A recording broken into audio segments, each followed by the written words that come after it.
Are we Right, live? we're live. Oops. Okay. Hello, everybody. Welcome to a debate between Magnus and perspective philosophy. The debate proposition is going to be, is non-medical abortion immoral? On the yay side, agreeing with the proposition, is Magnus. You can say hello, Magnus. Greetings and salutations.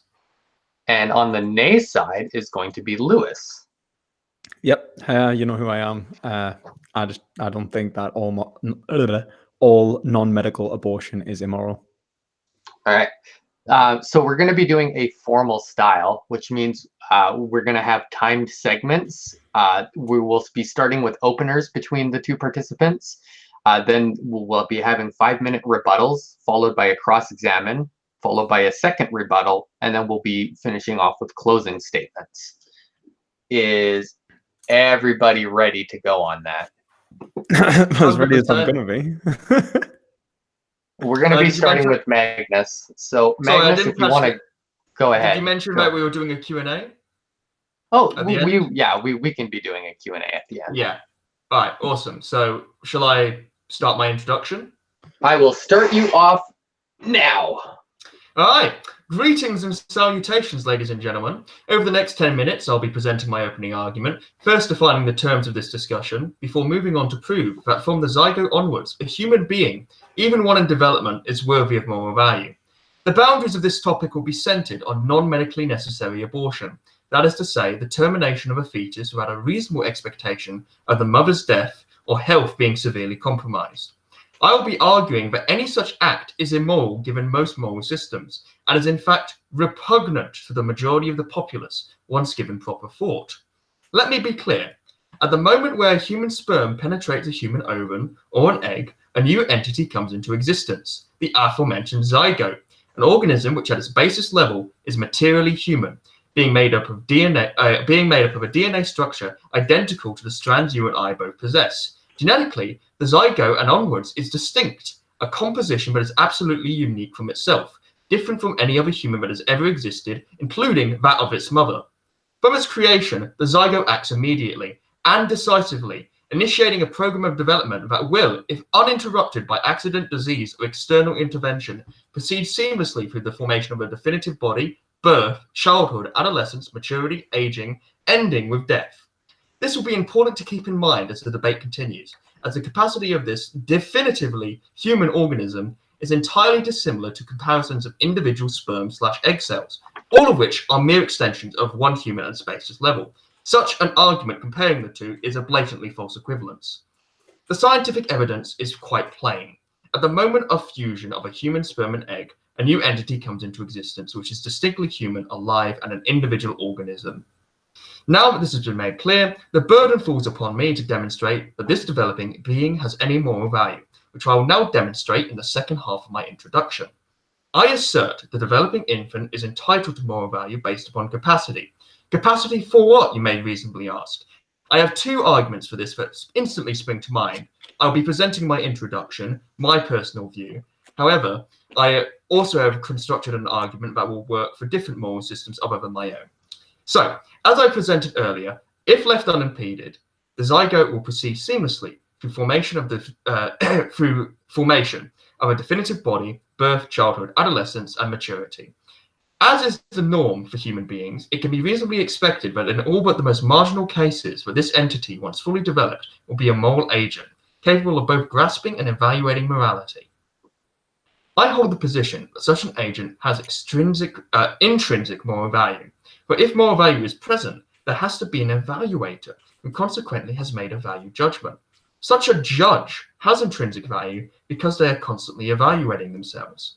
You may now ask me, how is this relevant in comparison to the zygote, which, as we know, is years from developing this capability? Well, I'm going to assert that we should also care about the capacity of such a moral agent, as we know that if left unimpeded, this entity will end up developing into this moral judge, this evaluator, this moral agent. And I believe that this capacity is valuable. I'll concede the rest of my time. Oh, okay. Right. All right. Well, I just put bloody fruit in my mouth. Damn it. Well, it could be worse, could be not. Would you like to go now, Lewis? Oh, yeah. All right, go ahead. So my position is that no individual cell or organism has any intrinsic moral value. Actually, nothing has intrinsic moral value beyond its ability to evaluate itself, very much like what Magnus actually proposes. From that point, a zygote would be incapable of morally valuing itself. It would be incapable of having any value interaction with the world. And the reason I would make a distinction between necessarily self-valuation and value interaction is because we tend to conflate identity and understanding of self with what is an evaluative process in our day-to-day lives, which would be conscious awareness. Conscious awareness, I would say, was intrinsically valuable, not self-awareness, because self-awareness is the ability to understand yourself in a past, present, and future scenarios, make decisions that transfer through time. Now, would I say that a zygote has any of these features? No, but a fetus at a certain point of development does. There is some debate on when subjectivity occurs, particularly the ability to feel pain and have conscious awareness of that pain. So I'm not really going to put a particular time, but I will say it will definitely occur between the time of 12 and 20 weeks. So I'm happy to say that even if we want to cut on the safe side, that we can even say 12 weeks. If you want to say that it doesn't develop until 20 weeks, that's absolutely fine. I'm not really here to argue dates. What I'm here to argue about is the point, if proven, should be the cutoff period for an abortion. Now, obviously, I think Magnus has pointed out that in all non-medical abortion, obviously, I think we both consider that there are medical reasons to consider abortion in respect of the value of the mother and the health consequences that can actually happen to the fully developed human if it is birthed. Children which may develop horrible deformities which cause them extreme pain and then death.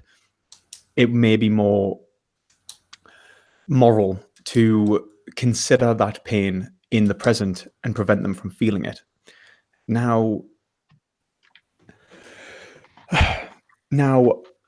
in those circumstances, what we are considering is the possibility of a future moral agent. We are not considering the zygote itself in this moment. So if we were to say that we are aborting a fetus because it will develop into a moral agent which will suffer, we aren't doing it because the zygote has intrinsic moral value. We are doing it because the moral agent which will feel suffering will have intrinsic moral value. And this is where I wish to focus the debate. The point that suffering is the hallmark of moral value, and that the ability to have a value interaction with the world is actually the basis in which we gauge something as having like a positive negative experience that can be evaluated as good or bad by any other individual. I can only judge what is good or bad, harmful, right or wrong, justified, unjustified in relation to something that can have an experience. And if it can have that experience, then to murder it, to harm it, to cause it suffering would be unjustified. And that's why I would say that there comes to a point in which abortion for non-medical purposes, obviously if it can be avoided, would be unjustified at the point of sentience.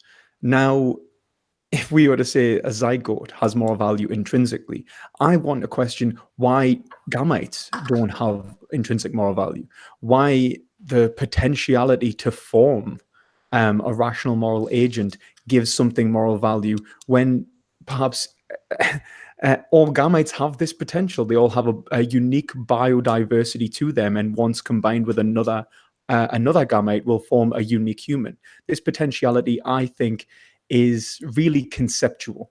It holds a judgment not in relation to a potential moral agent that will occur, but rather that we are valuing something in this moment in respect of what actually has value in the future. And we are only valuing it because we value that which it will become. So that's where I would like to really end that, I think. I think that explains where I'm coming from. I'd like to hope so. But either way, you can try and iron out any problems. You done with the rest of your time then? Yes. All right. All right. Magnus, I hope you were Well- taking notes because you got a rebuttal. I have. Okay. So, Go ahead, start your rebuttal. I would like to begin my rebuttal by saying I think perspective philosophy missed the point of what I was going, especially in the latter half of my introduction. I do not believe that the zygote has internal intrinsic morality or moral value, but I do believe that it later develops that on and becomes a moral agent. And I think that as fellow moral agents, we should recognize that capacity and that growth and that development. When it comes to the gametes, I, in the first half of my introduction, also made the distinction between the zygote and onwards from a sperm cell or whatever sex cell you want to use as an example. I specifically went out of my way to explain why I make this distinction. If I bring back up my introductory argument, I specifically said that, yes, as this debate continues, the capacity of this definitively human organism is entirely dissimilar to comparisons of individual sperm cells / eggs. The reason why we value this is because if we were to take the DNA structure of this individual zygote and look at it at a base level, we would see that the DNA structure of it would be identical to the DNA structure of you and I. And if we actually look at the genetics of it, the actual, building blocks materially of a human being, it is a distinct, wholly dissimilar organism to every single other human being in existence. The reason why we should value this capacity is because if we look at it and we just visualize it for a second. So if you could visualize just a straight line, and we're going to imagine this line as this entire lifespan for this human being, and it's going to be from birth to death. And we put some cutoff point where we say, all right, this is where they have gained the morality, they have gained the ability to be an agent. It does not mean that if we go back before then and we do harm to this entity, that it is suddenly acceptable, because we know that at a certain point it is going to develop this awareness introspectively and morally and be a moral agent. Now, if you want to make an argument that instead we should be using sentience as the cutoff point as suffering, I'm also completely willing to go down that path in the context of pro-life, in which such an instance would also be we would have to examine if the cutoff point is sentience, or if the point is, all right, is it going to develop sentience? And the reason I say this is because abortion is not a perfect process. And there are abortion survivors. There are people who, as a zygote, as a fetus, as a developing infant, have had an attempted abortion performed on them before they were even sentient, and then have consequently gone on to live because the abortion was failed, or the abortion, ironically enough, was aborted. And then they continue to live on past the point of sentience with horrible deformities and suffering. And I can link you some videos on that afterwards if you want perspective philosophy. In such an instance, we have to look at the line, which I suggested earlier, and we can't just look at the cutoff point. We also have to examine the action before the cutoff point, because we know there is a cutoff point. We know generally in all but the most extreme marginal cases that there is going to be this point where this being develops whatever we value. For me, it's sapience. For you, it's sentience. And then after that point, we start to value it. But that doesn't mean that the actions we do before that cutoff point are somehow morally right, just because we've done it before it develops the sentience, because the consequences of those actions resound past that point. And I would like to concede the rest of my time. All right. Yeah. Okay. So some pretty interesting points there. I'll give you 5 minutes, Lewis, and you can start telling me everything wrong with Magnus's position. Yeah, I guess the point obviously the differences with sapience and sentience, I'll have to pull up the why you would value sapience, but we'll get onto that later. Obviously, that's something that I think will always come up between the way in which we value things. But I think in particular, there is a thought experiment that I wish to go into. So would someone who was brain dead have any moral value because of their genetic diversity? What is it about the DNA of a distinct individual that would give them moral value? Is it the potentiality, or is it the DNA? Does it matter that it's a distinct being? Would it matter if they weren't? Because I mean, if you look at it, twins, they're not distinct. So clearly, there's no reason why the DNA of two twins would be any less valuable than the DNA of normal, like single birth.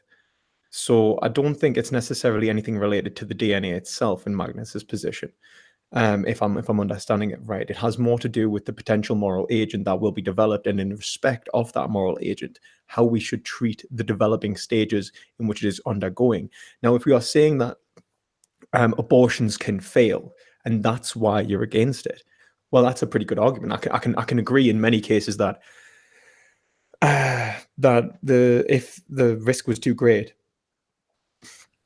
and it would develop horrible deformities. Let's say a late abortion, for example, it could, if it was done improperly and it survived, you could argue that the risk is far too great of the survival, ironically, of the fetus. But that's the point. It's not the point that that the abortion is wrong in regards to the zygote or the developing fetus, but that it would be wrong towards something which can feel pain in this regard. And I think that's the crutch of the argument, because I think that if we were to agree that if we created a foolproof process that would, eliminate the potentiality of this development of either a rational moral agent or, a sentient moral agent, then we would not really have a problem, because there would be no ability for it to suffer in the future. We would not have to worry about how debilitated the other individual would become, and how the moral ramifications for this process in regards to the rational moral agent, which will one day develop. Now, I agree that there is risks to any medical procedure, but I think that they can be justified in relation to I think in this case, I think it can be justified in relation to pretty much anything. I think freedom, even for the individual, for the parent, and the development of their lifestyle, to respect the actual value of the mother versus the potential value of a potentially sapient or sentient individual. Now, I would say that I would only agree with this if the risks weren't that it was like a 50-50, but more like a 99.9% chance that the abortion is going to be successful. Because from what I understand of abortion statistics, which we can pull up, abortions don't fail that often, for the most part, because obviously the chemicals that we use in terms of abortion pills and stuff like that are actually quite effective. So there's something to be discussed in regards to the efficacy of abortions, but when it comes to the moral justifications of an abortion which would be successful, or committed against a zygote, which is a potential moral agent, but not a moral agent, can we say that there was any wrong done just intrinsically? And I think not, and I think that's what Magnus would agree, unless there would be a moral agent that developed, and then there would be an intrinsic wrong happening to a moral agent who then suffered the consequences of a malperformed abortion. So that's my time done for now. All right. So, Magnus, I'm going to be giving you 10 minutes, and you can cross-examine Lewis by asking him any sorts of questions. Lewis, keep your answers succinct rather than re-explaining your position. Yeah, sure. So just the interesting thing that I find with your position is that the maiming is unacceptable, and you find it unacceptable in relation to this cutoff point of sentience or sapience or whatever we want to value. But it's completely fine to kill it before that point. Yeah, absolutely. All right. So I would also just like to say that I raised a difference in the biology between the mother and the zygote, just to establish that the zygote was a unique organism rather than an extension, which I was specifically using to drive my point home about the distinction between the capacity of just a sex cell and something which is actually like an independent organism. In relation to your question about the brain deaf infant, which isn't being aborted, I would just say that's completely fine. You can abort that, because at that point it's essentially just a stillbirth. Like you're dealing.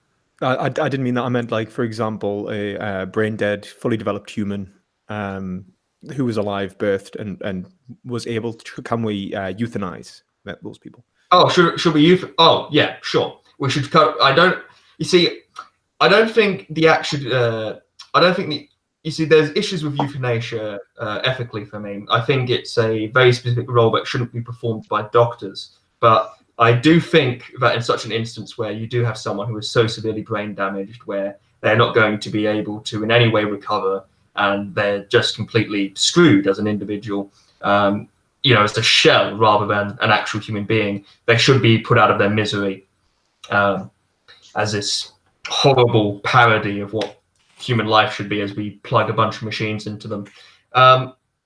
So I would just like to go back to the initial question I raised, because it just seems kind of baffling to me, just intuitively, that we can say, all right, so if the performance is a failure, that's the issue. But if the performance is a success, it is completely fine, despite the fact that we are killing something which is quite potentially valuable.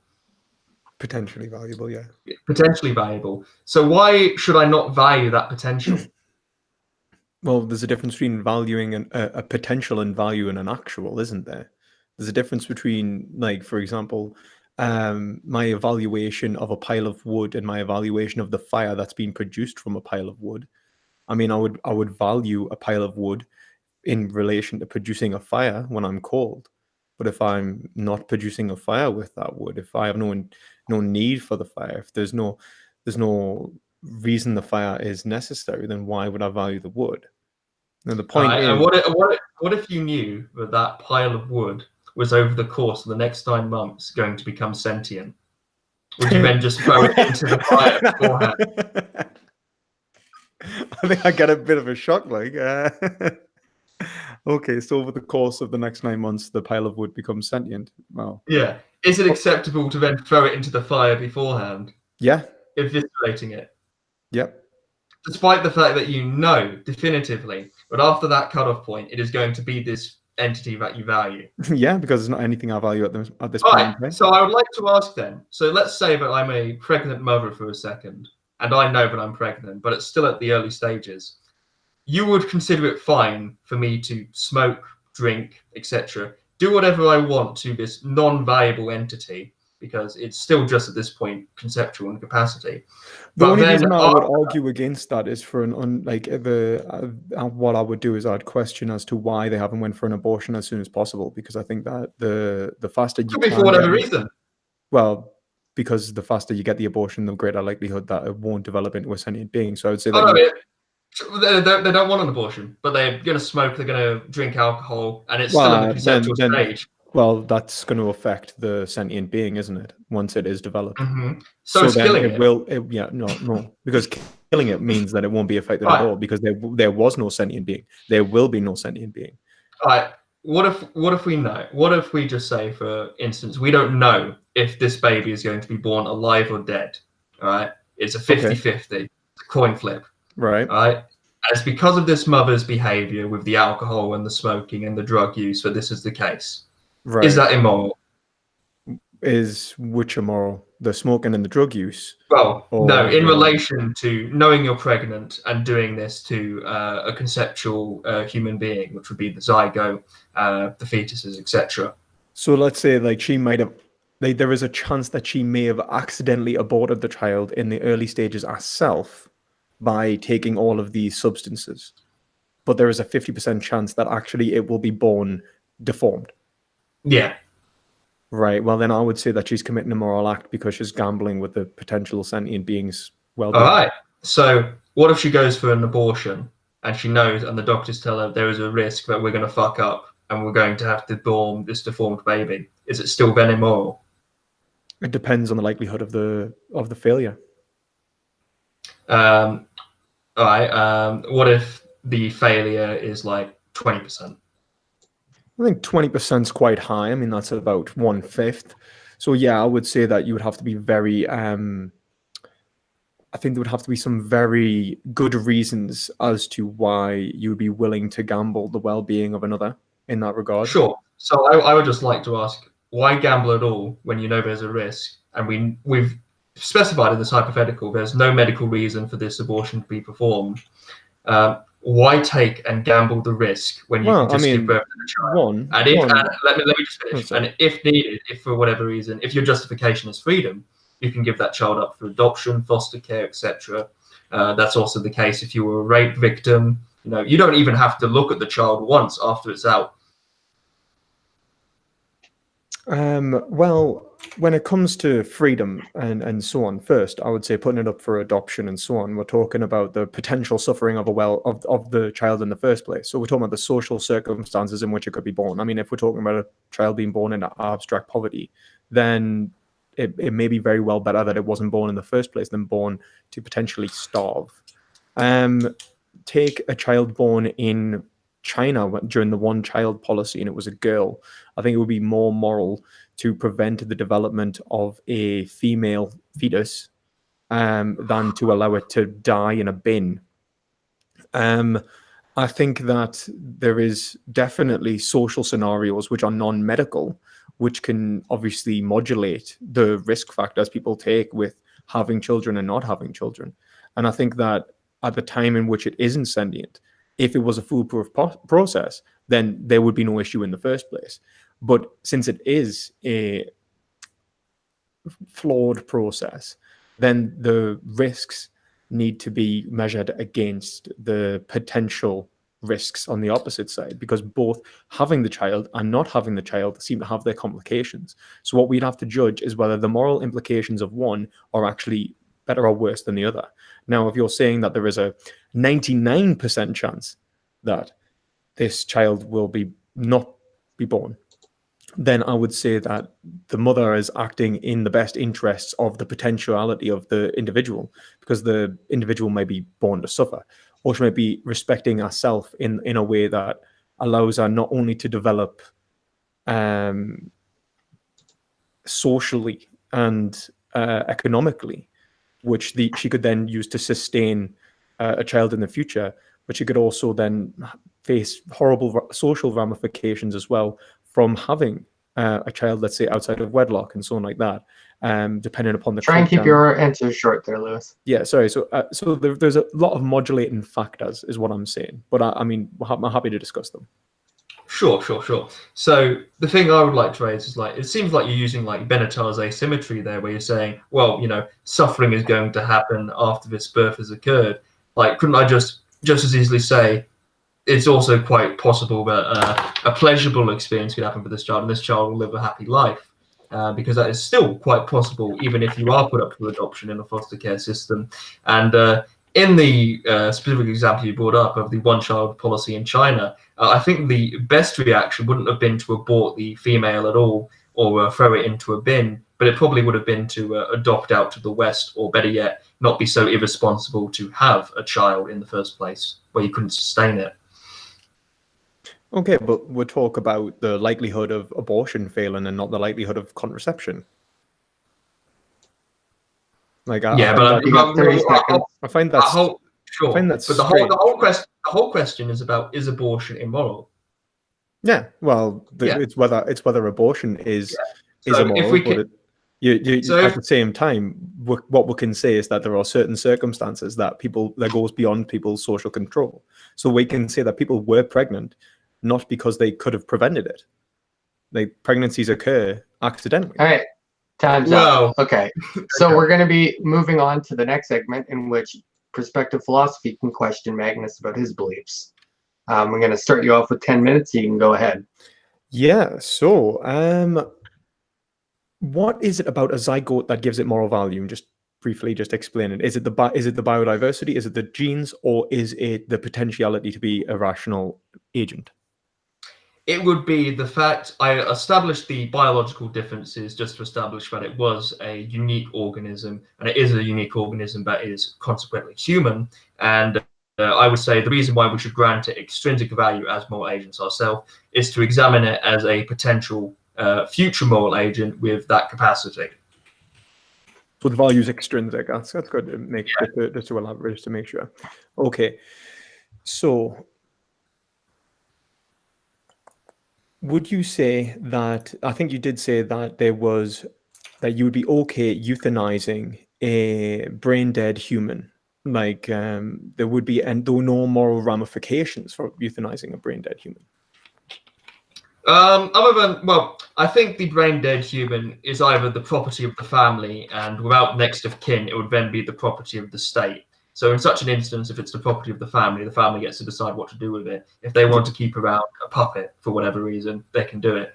But generally, I would say there's no real ramifications of just ending the existence of this being. I think it would be doing them as a favor, as this shell of a human being. Okay, so what if they're a coma patient and they have a chance to wake up? Well, then, of course, I'm just going to say, well, the capacity and the potentiality of them being able to recover from their illness is why we allow them to continue existence without euthanasia, because we know, well, there's a potential chance that they're going to wake up and they're going to make a full recovery. Okay, So what if the potential for that was they were 99% chance that they weren't going to wake up and a 1% chance that they were going to wake up? Do you think that we should sustain them indefinitely? in such an instance, it depends upon the amount of resources. If the family is willing to pay for it, I'm completely fine with that. If it's falling to the burden of the state, it ultimately depends on how many resources you have in comparison. So is it going to take up so many resources in keeping this one hospital bed going? Could this utility be used to treat 100 patients rather than one?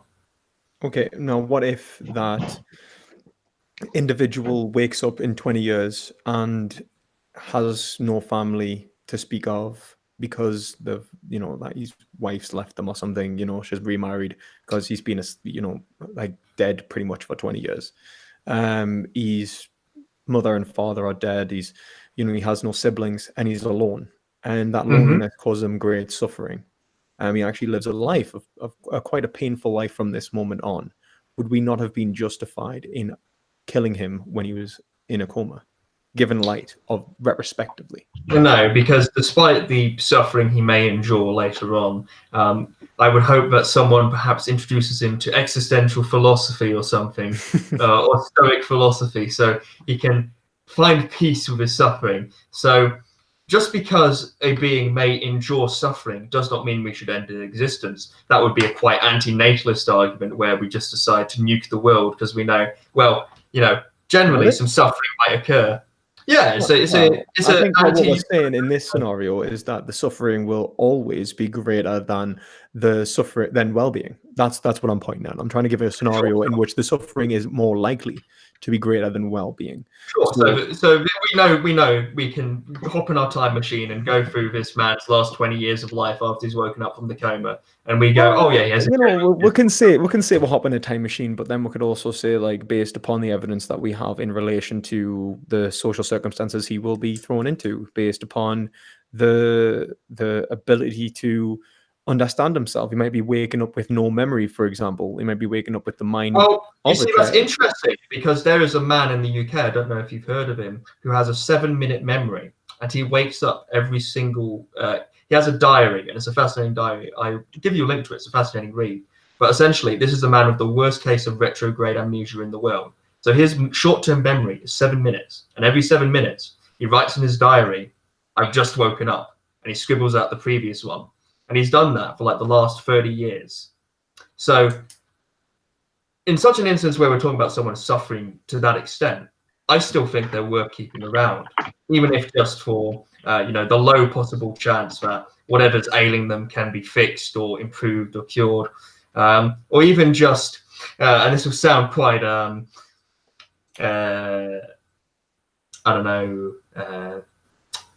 Machiavellian. Even if their suffering is great to that extent, we should keep them around for the greater societal benefit it will bring from keeping people like him alive. And I think I can understand why you'd say that. But if we're talking about utility and the greater utility of, for example, abortion, why is abortion not considered as one of the greatest utilities we have? It prevents an increasing population size who will consume more and more resources, require more and more medical care, require more and more of everything. So why would we not consider that the strain of our societal growth will actually start to compromise each individual's ability to live a beneficial life, a good life, and that the overall greatest good would be diminished by the increase in the number. All right, so now we're looking at the consequences rather than the principle of the action, and I'm glad you bring that up. I'm glad the ghost of Malthus has possessed you here to give you a Malthusian argument against me. But I don't believe population is an issue. I don't believe it's an issue in the slightest. Where you're seeing leeches and parasites and people who are going to take away resources, I see the future doctors, the future scientists, the future engineers, which are going to contribute to our society economically. And if we look... eat the food that we all need to eat.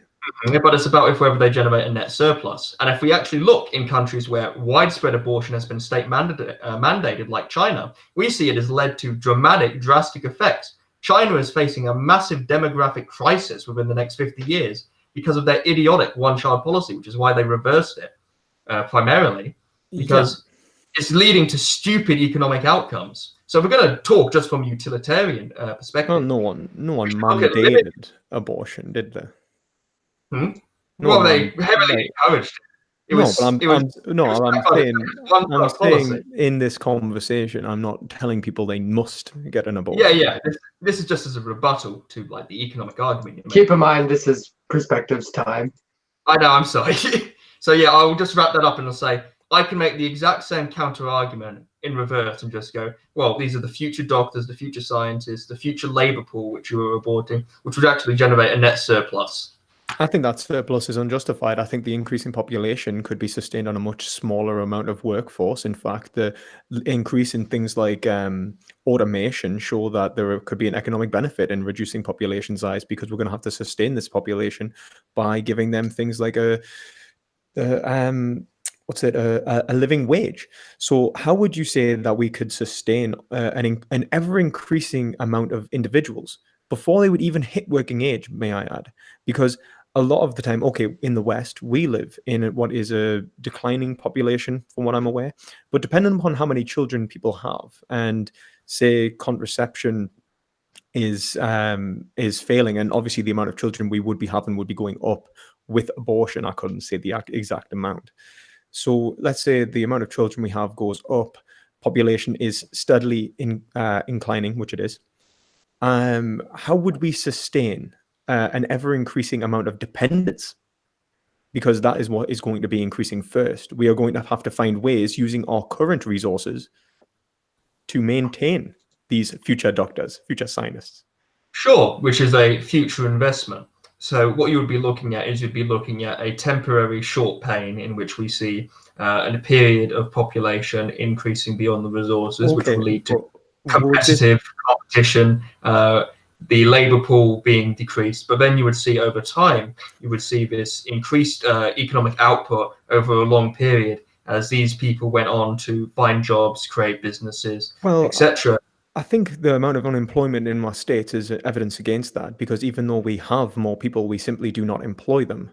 And also the way in which we utilize employment is simply not effective. And automation, as I said, will bring this down. So I'm saying, will they? No, but the whole point of what I'm saying is that will these people actually benefit the overall utility of West States? How do we know that they will actually bring, how do we know they're not going to be the next Einstein and not the next crackhead?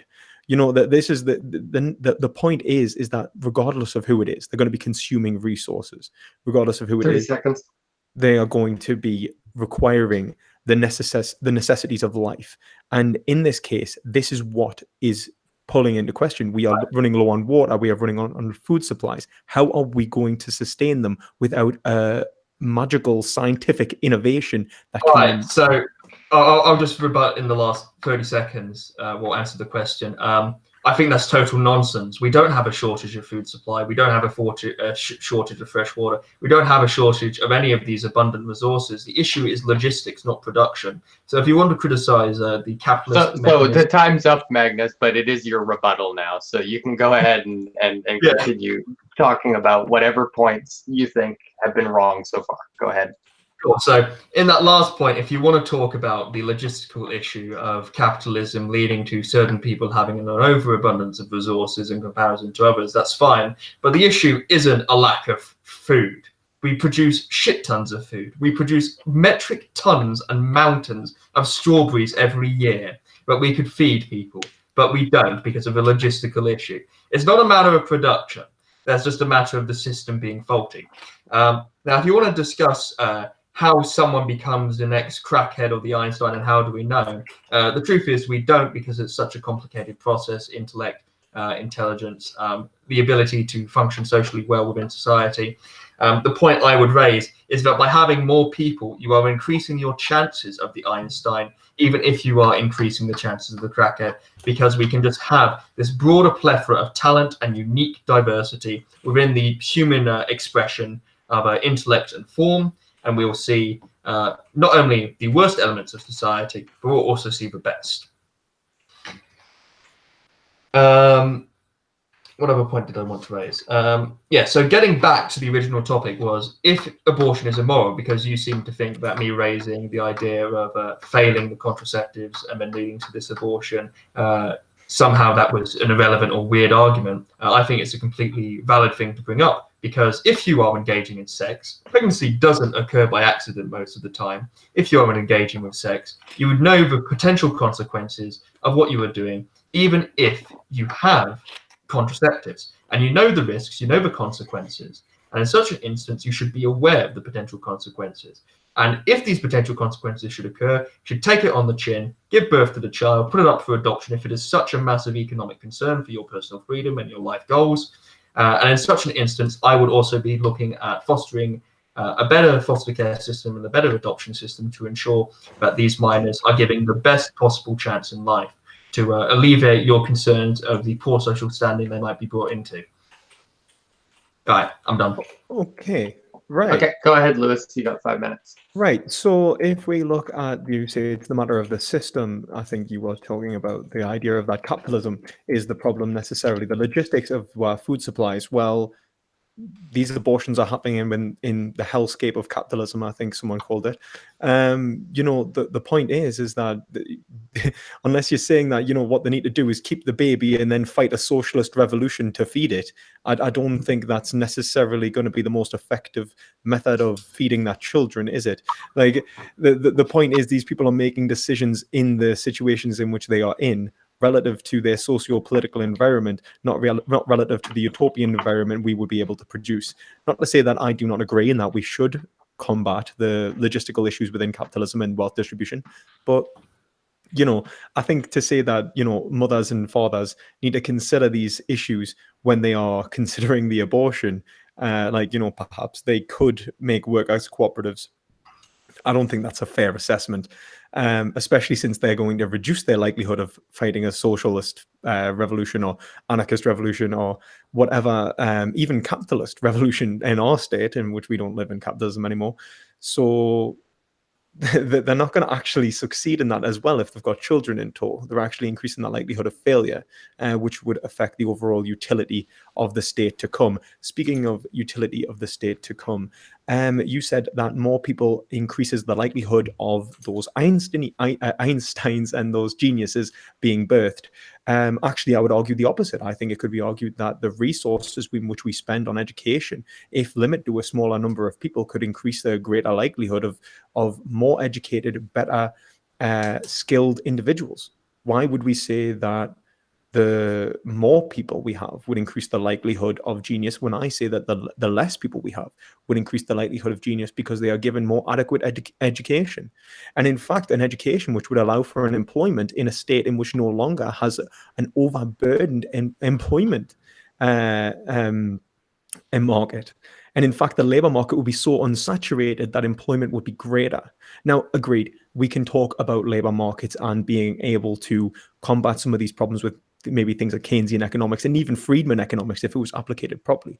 But the problem is that these people are being birthed into the states in which we are in today. And I have to say that to give someone the likelihood of unemployment, continued hardship and suffering for the rest of their lives, which will only maybe get worse as time goes on, as the population increases and the employment market actually becomes more saturated by increasing automation. What we are doing is increasing the dependency upon these individuals. So unless we are to say that there is going to be some sort of economic change in the future, and that's the way we need to go. So mandate economic for like, okay, we'll get rid of abortion, but at the same time we're also going to have to fight a revolution.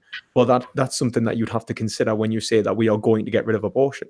You have to consider the economic ramifications of those individuals who are going to be birthed in the first place, and mandating abortion without mandating another social change would be unjustified.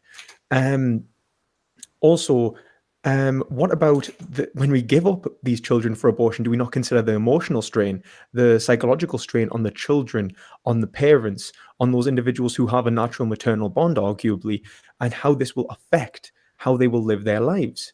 I mean, if we are talking about the utility of a situation in which we could say that the overall suffering could potentially be decreased massively by successful abortions, and this is weighed only against the very low likelihood of creating dependents who are deformed, is it not better to create perhaps 1,000th the amount of deformed individuals than 1,000 times more individuals who will be suffering psychologically, who will be suffering physically if they are unemployed or incapable of being dependent upon, and also how these people will be treated within society?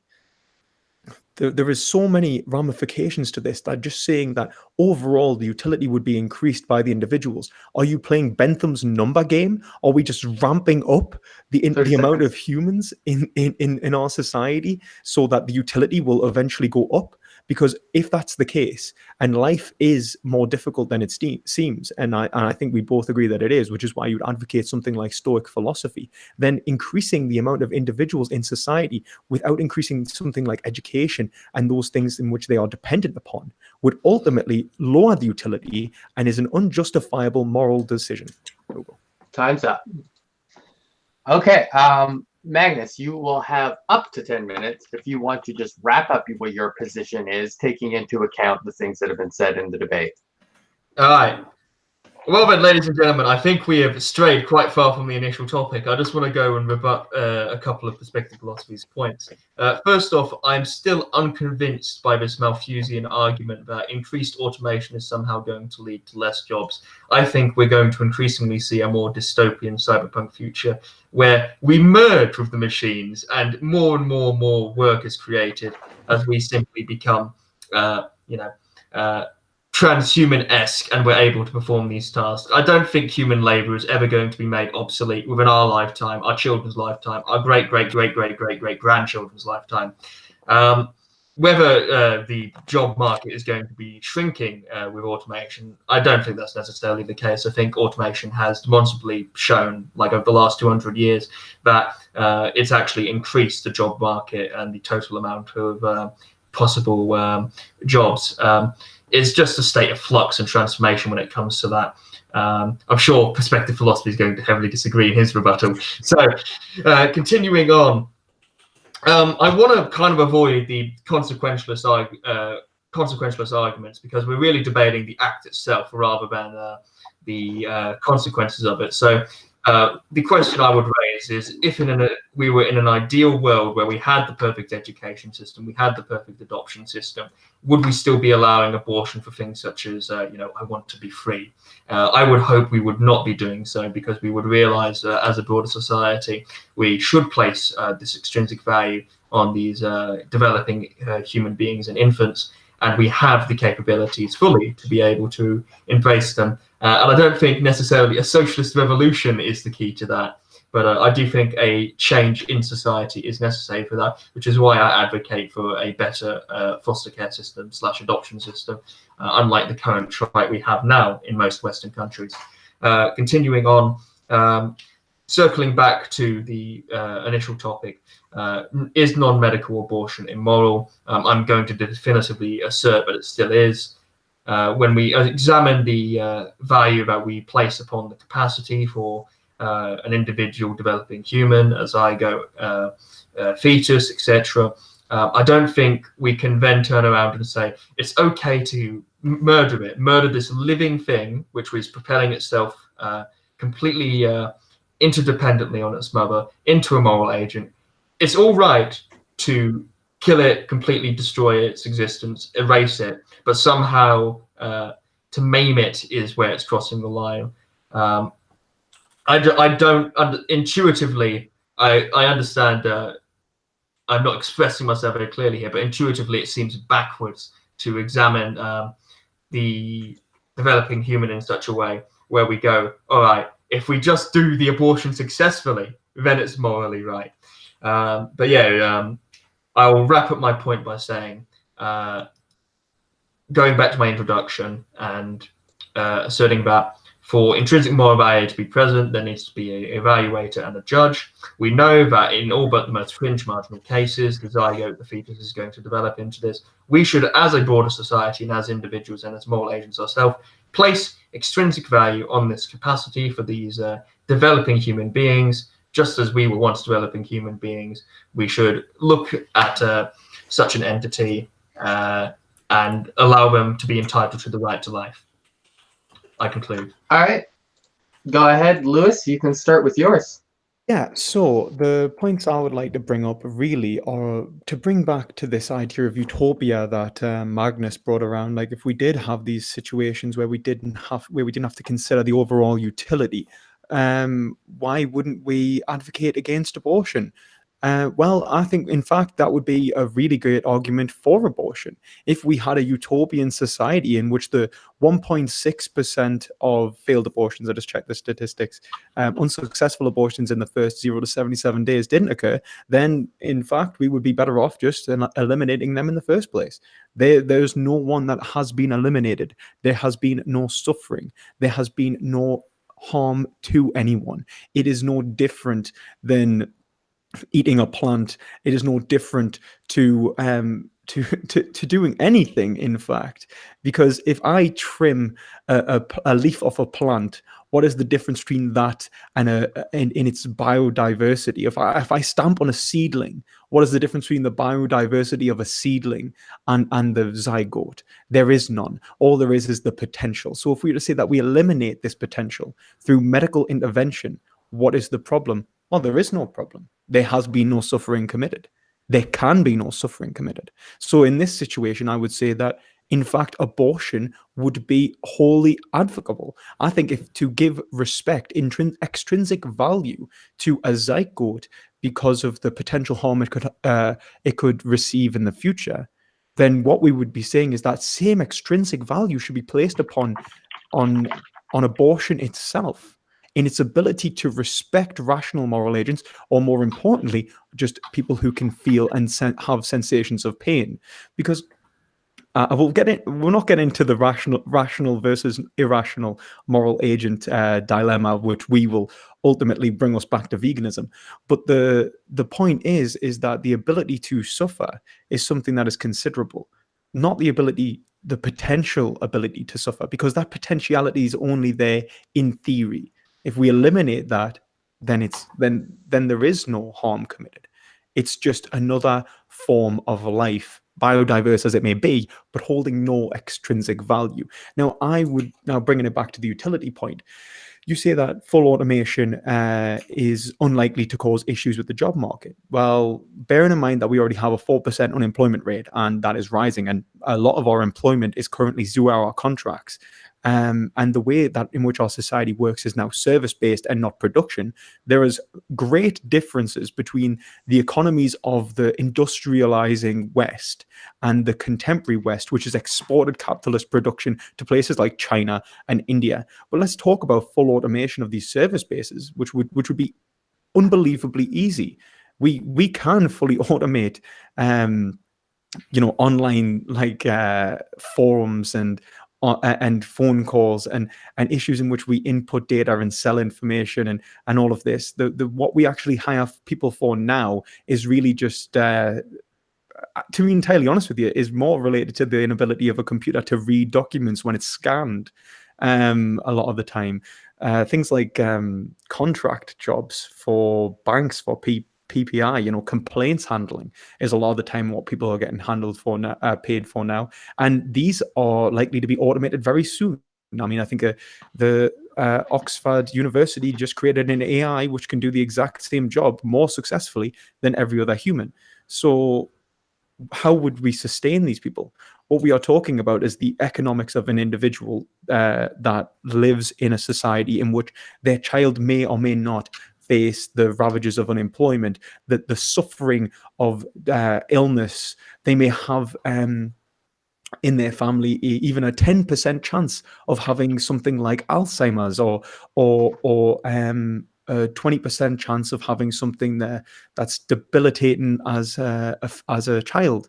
They may have foot problems or problems with their teeth or whatever. That suffering still has to be weighed against the 1.6% chance of them actually having an unsuccessful abortion, and an even smaller chance from that 1.6% that those unsuccessful abortions will cause deformities. We could prevent all of that suffering in one fell swoop.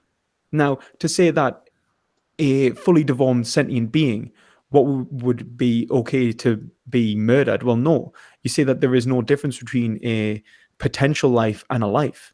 I don't see how you could. You say intuitively you don't see my position. Intuitively, I don't see yours. We are talking about something which cannot experience pain. It has no experience. There is no person there. It has no personhood. It's human in the extrinsic sense that it will one day become human, but it is not human yet. So I don't see where your argument actually rests upon this intuitive extrinsic value of a zygote. The intrinsic value is of the rational moral agent, and if developed, would extrinsically have valued itself in the past. I agree. This is what moral evaluation does, just as it would evaluate itself in the future. But if it is not allowed to develop, there would be no extrinsic moral value. It would be valueless. It would be empty and can be used for something as I think as routine as medical intervention. If we could use that for greater utility in medical research, even better. So that's where I would like to end my statement. All right, strong ending, Lewis. Okay, we're gonna cut it off there, and we're going to wrap that up.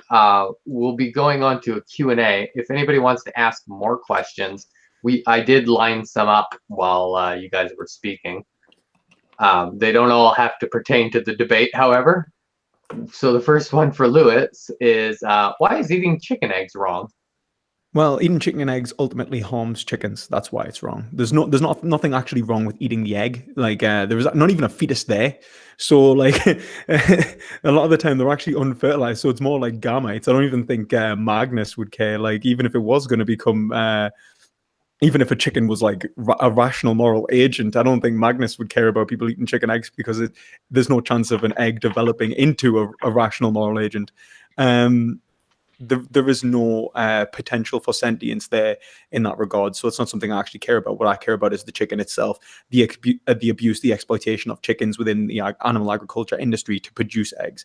The fact that 50% of chickens from birth will be macerated or gassed in order to produce female hens, which will then produce the eggs in which people want.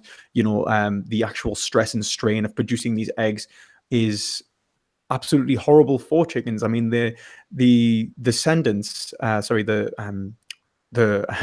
ancestors of the chickens we have today are from, I think, a breed of chicken. There was a few breeds that were actually bred into what we have today, the variations of chickens we use.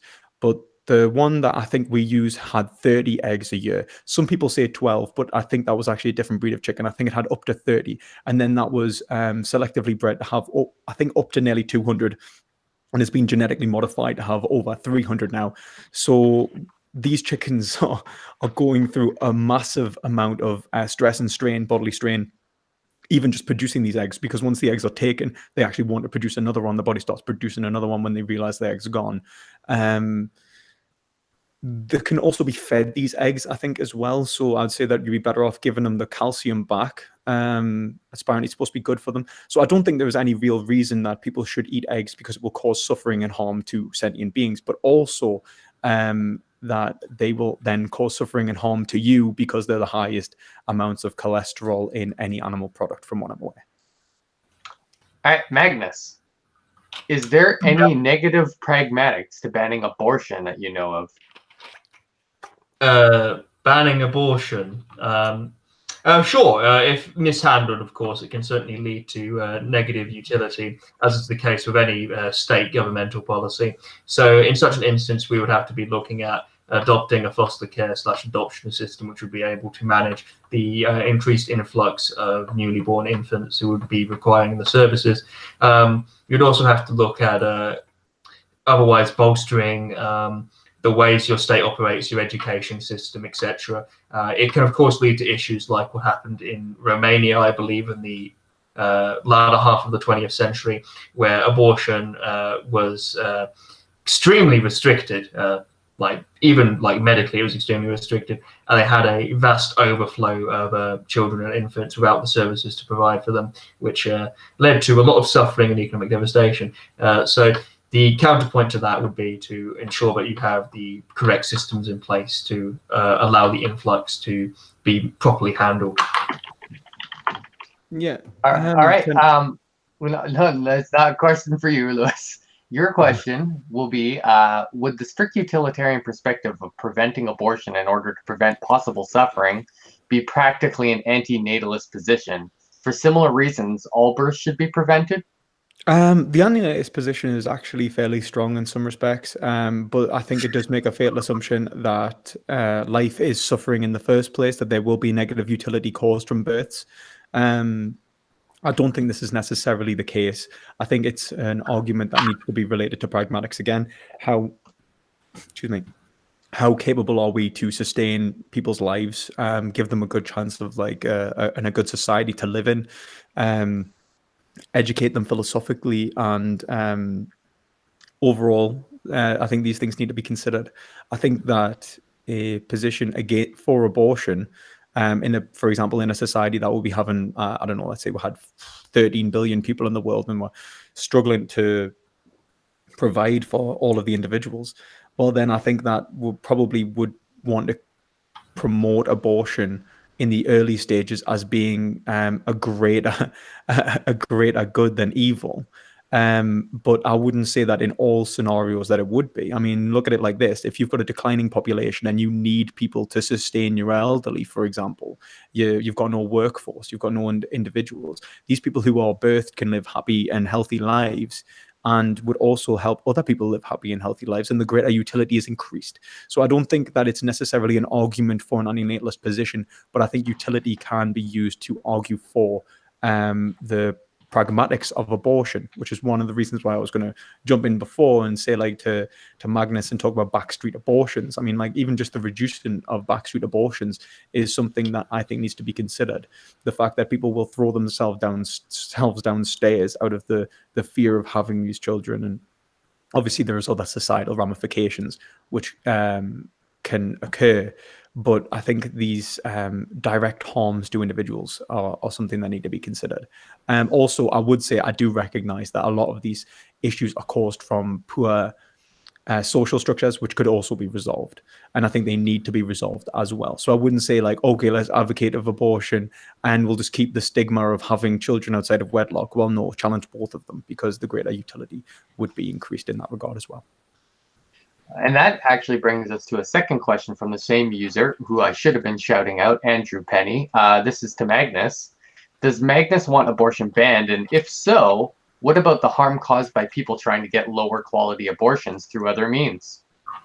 Sure. In such an instance, we need to be looking at, first off, broader education on the necessary systems in place to allow such people who would want an abortion to not want it in the first place, because they realize, well, you know, if there's any medical risk, I can go get it done by a professional. If there's no medical risk, well, I can go get it, the baby properly adopted and put into a good care or foster care system. I would want any professional doctor or such who is doing backstop abortions to be heavily cracked down upon, have their license revoked, 10 years jail, malpractice and the like. Backstreet abortions is, of course, going to be an issue. If you make anything illegal, people will still perform it. But it's the same as criminalizing something like methamphetamines. It's saying that for a greater principal good needs to be criminalized, and then of course, you're going to have to crack down upon it. I will be a lot more lenient towards the mothers than I would be the people performing the procedure. And if there's such an instance where the mother is becoming harmful towards themselves, I think they should be either forced into a rehabilitation centre until the baby is born, and then perhaps possibly charged for child abuse, depending upon whether they were suffering from a psychiatric illness or whether they were within their right mind while doing it. It's all dependent upon the specific case, of course, but I do think there's an argument to be made that if you are a mother and you are like 8 months pregnant and you're drinking and you're smoking and you're punching the baby, your belly, you are harming a being which is, of course, valuable, and that is, under my definition, child abuse, and I want to broaden that to also the earlier stages. All right, so I now get to move on to Epfi Dude, who asks a question I was hoping would be asked towards perspective philosophy. Right. Why is it wrong to kill a sleeping person who is currently non-sentient? How can we distinguish the potential between waking up in the future and being born in the future? What we'd say was the difference between being born in the future and waking up in the future. Well, one, you went to sleep hoping you'd wake up. There's that. And two, I would say that in consideration for the future state, which will occur, you would have valued your life if you were to be alive. I guess there is an issue there in many respects. I do think there is an argument that can be made that, well, what if we just cut someone's life short? I mean, they would never know. I think that one, you could argue extrinsically for that. You could say that, well, you'd be destroying the very institutions which allow you to live your life peacefully in the first place, and you'd never be able to have a good night's sleep again. You could say that because you are sapient, that you obviously value the next day, and that you've went to bed hoping that you would value the next day. But also that the overall judgment of a being's life is what we are considering here. So what my main point would be is that when we look at an aborted potential sentient being, we are seeing a potential narrative that could form. We are seeing that they could be born and live a happy life, and that's something that we could consider. We are also considering that they could live an unhappy life. We are also considering the societal ramifications of them being born and the narrative in which it impacts the whole of our species, right? The good life for man, what we live, the utility. And I think that we are also considering the potential harms of the abortion. Okay, the fact that they could be born with debilitating illnesses and the negative utility that could bring around. Now, what my point is that if we can determine that with a 98.4% chance that an abortion will be successful, that it will overall create a greater utility, right, for the world, and that the individual would have never had the narrative to be considered in the first place, then there's no problems there to begin with. The difference between that individual who is already alive is that the narrative has already begun. The narrative is already ongoing. We are ending a life prematurely rather than allowing a life to develop in any meaningful sense. There is no sentience. There is no ability to suffer, to feel pain, to have a good or bad life in the first place. So the difference is, I think, really in the fact that one is actually able to feel pain, and that needs to be considered. And one could potentially feel pain, and then we can consider the potential outcomes of them feeling pain. I hope that answers the question. All right, so we're going to have one last question for Magnus. How can I get a better Australian accent? Ask someone who's Australian. Yeah. I don't know. Crocodile Dundee a couple of times. Imitate Steve Irwin. Magnus is actually British and not Australian, so he doesn't know how to do an Australian accent. He's a filthy colonizer, we sent him over because this is the thing. Like, his family were clearly sent over because abortion was illegal, and they were aborting people. And he's reformed. He's changed his ways. He's trying to come home. We need to.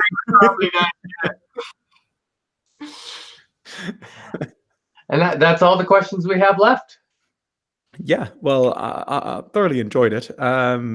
I think there's some interesting areas that would be useful to kind of look back upon and evaluate how I would answer these questions again. I don't know if you feel the same. Yeah, it was great. I think I'm definitely going to have to figure out a way of combating beyond just saying, well, like where I was just saying intuition. I need to figure out a way to formalize what I was trying to get across. Because there is an idea, but I just don't have the right way to communicate it. Yeah, I think we'll all feel that in these discussions. I also think that I would like to say thank you to Shadow for moderating the debate. You did a great job. No problem. Yeah. Obviously, Shadow. I don't know if I linked the channel. I think I normally do. Okay. Well, I'm gonna in a second. The links for the vegan Discord will be in the description. Vegan Debates Discord that Shadow runs will be in the description. I'm a vegan mod on there, and Magnus is on there. Are you a mod, Magnus? I don't know if you're a mod on there, but no. Well, filthy non-mod. Anyway, but we're all on there. So if you want to discuss with any of us, feel free to join that server. Also, in respect to Magnus and Magnus and Mai's debate, I don't know. Magnus and I? Anyway, whatever. The debate that you just witnessed in regards to that, there was an issue that we didn't get into, which was in relation to sapience versus sentience. It seemed a bit unnecessary because regardless, we both seem to value the potentiality of the moral agent once it's developed. Although I think an interesting question next time I'd like to bring up is what is the difference between aborting a kitten versus aborting a child, and I think that's something that will be interesting. But I didn't want to make it all about veganism. But I think it's something that would be interesting to discuss in the future. All right, man. Yeah, it was a pleasure. Yeah. All right, great having you guys both on. I guess we'll cut it off here. Thanks everybody for watching. Like Lewis said, come and check out Veganism Debate server on Discord, and you can have a chat with us. I know many of you are already there, and I'll see you guys later. Plug. Bye, everyone. Plug. Bye.